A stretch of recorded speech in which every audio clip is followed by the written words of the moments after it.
Instantly recognizable by his mustache and eye patch, Major Bludd is one of the most popular yet most diabolical of the G.I. Joe universe. Let's talk about him. Before we begin, I want to thank you whether you're returning or it's your first time here. Don't forget to subscribe as we upload content just like this every week. Alright, let's get on to our video. Sebastian Bludd grew up in Sydney, Australia. When he got older, he decided to join the Australian SAS, the Special Air Service. He ended up leaving SAS with the rank of Major to join the French Foreign Legion, where he fought in Algeria and in Cambodia, and was out on missions to these war-torn areas where Bludd would develop local contacts with drug kingpins, gun runners, mafia, contacts that would really serve him well in the future. Bludd went from there to be a military advisor to a number of countries. He has a tactical mind, as his file card says, like a steel trap. And so with that tactical mind, he made a great advisor. Somehow, this advisor role evolved to him becoming a mercenary. Later issues reveal that he chose the merc life for financial reasons. His dad and his grandfather were poor, and Bludd had a wife and 2 kids to take care of, and he saw just how lucrative mercenary contracts are, so he took his career down that path. Perhaps it was being side by side with dictators who themselves would hire mercenaries that exposed him to the contractual dealings and financial side of hiring out for talent, for plausible deniability, and for success. Because of his training and background, Bludd is a qualified expert in both NATO and Warsaw Pact weaponry.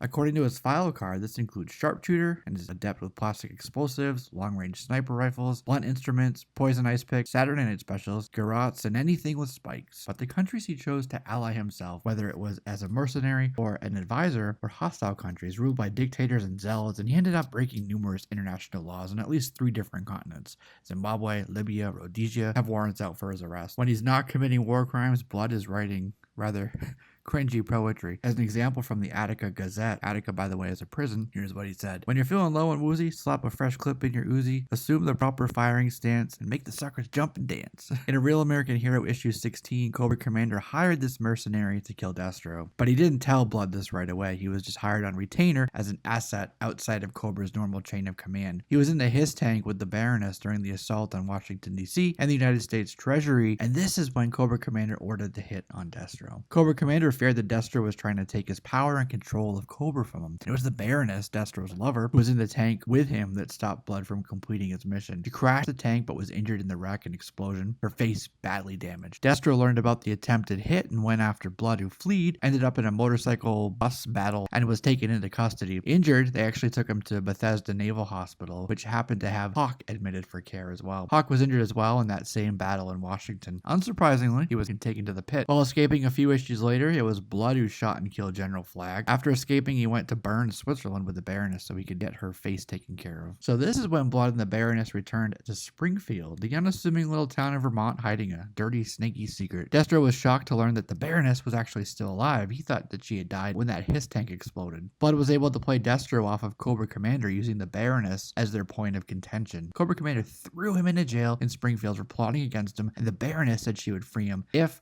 and only if, he would help her overthrow the commander. Cobra Commander's son Billy was tapped into an underground resistance force in Springfield, and so they were able to use his network to move their plans forward. Bludd actually trained Billy, teaching him his SAS and mercenary skills, transforming the innocent Billy into a trained assassin who would march right up to Cobra Commander during a rally with the intent to shoot him right off the pulpit. As you would expect, it didn't work. After this, Major Bludd left Cobra Commander to return to work as an independent contractor, in other words, a mercenary. At one point in time, both Destro and Cobra Commander were believed dead. Destro had the Terror Drone blueprints hidden at his Silent Hill castle in Transcarpathia, so Serpentor hired Major Bludd to pose as Destro, infiltrate Silent Castle, and recover the blueprints. The real Destro teamed up with G.I. Joe to take down Major Bludd and take back his castle. Some corrupt generals, this cabal of shadowy generals called the Jugglers, and actually it was General Crowther specifically who hired Major Bludd to kill Snake Eyes. At the time, Snake Eyes was in Barovia trying to rescue prisoners, but when a prisoner was killed, Major Bludd decided not to complete his mission. IDW Dixon continuity has it that the Baroness was tasked by Cobra Commander to recruit Major Bludd. They didn't like each other because the Cobra came from high society and he from the outback of Australia. 2 different levels on socioeconomic scales. The continuity also tells us that Bludd recruited Craig to Cobra, and that they dominated the triads and the drug trades of the Golden Triangle. Many years later, Major Bludd was captured during another battle on Cobra Island. It took this guy named Ray Wraith to break him out of Blackwater prison, and when he got out, he joined Destro's Iron Grenadiers. Time later, Major Bludd was in Sierra Gordo and ran into one of the reserve duty G.I. Joes named Recondo. The two fought. Bludd stabbed Recondo and kicked him over the edge of a large cliff. He was believed dead, but ended up not being dead. In IDW Hama run, Major Bludd ran into Lady J in Southeast Asia, and she was there to root out this guy named General Tep. Well, Tep showed up in a Soviet Hind helicopter along with Bludd. Bludd has these two guys working for him named Pluskat and Han. They took Lady J back to Tep's headquarters, which was then, of course, stormed by Jinx, Lolite, and our good friend Chuckles.